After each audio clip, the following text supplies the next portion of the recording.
છે કે લોકોની મુશ્કેલીઓનો ખાડો. અરવલ્લીના સાઠંબામાં આરસીસી રોડનું કામ ગોકળગાયની ગતિએ ચાલી રહ્યું હોવાનું સ્થાનિકોનો આક્ષેપ છે. મુખ્ય બજારમાં માર્ગ ખોદાયાને ઘણા દિવસો વીતી ગયા છતાં કામ પૂર્ણ થવાનું નામ નથી લેતું. બીજી તરફ ગંદા પાણીની નીકો ઉભરાતા રસ્તા પર પાણી ભરાઈ ગયું છે અને દુર્ગંધથી વેપારીઓ તથા સ્થાનિકો ત્રાહિમામ પોકારી ઉઠ્યા છે.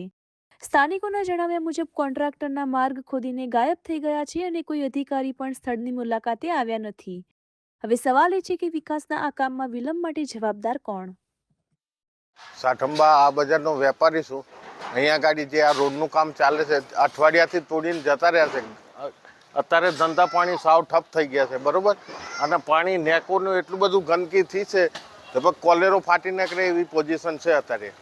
જેમ બને એમ એને તાત્કાલિક રોડ બનાવવાની કામગીરી પૂરી કરો. આ ખોદકામ કેટલા દિવસથી કરવામાં આવ્યું છે? આ અઠવાડિયાથી ખોદકામ ચાલુ છે.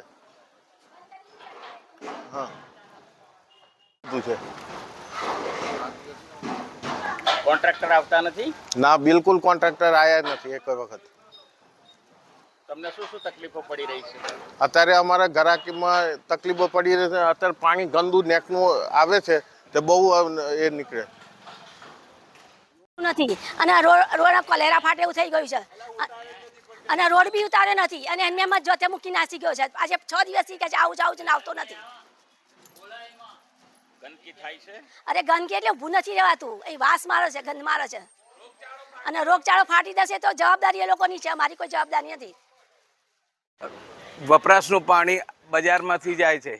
આ બજારમાંથી જવા પાણીનો કોઈ માર્ગ ન હોવાથી અસહ્ય ગંદકીનો ત્રાસ બજારમાં રહેઠાણવાળા રહેતા ઘરવાળા અને બજારના લોકો એટલું બધું હેરાન થાય છે કે રોગચાળો તો ફાટવાનો જ છે. પણ આ બાબતે જ્યારથી ખોદકામ ચાલુ થયું ના તો કોઈ અધિકારી, ના પંચાયતના સદસ્ય, કોઈ પણ જાતની એ લોકોની કોઈ દેખરેખ જ નથી. પ્રજાને ભગવાનના ભરોસે છોડી દીધી છે.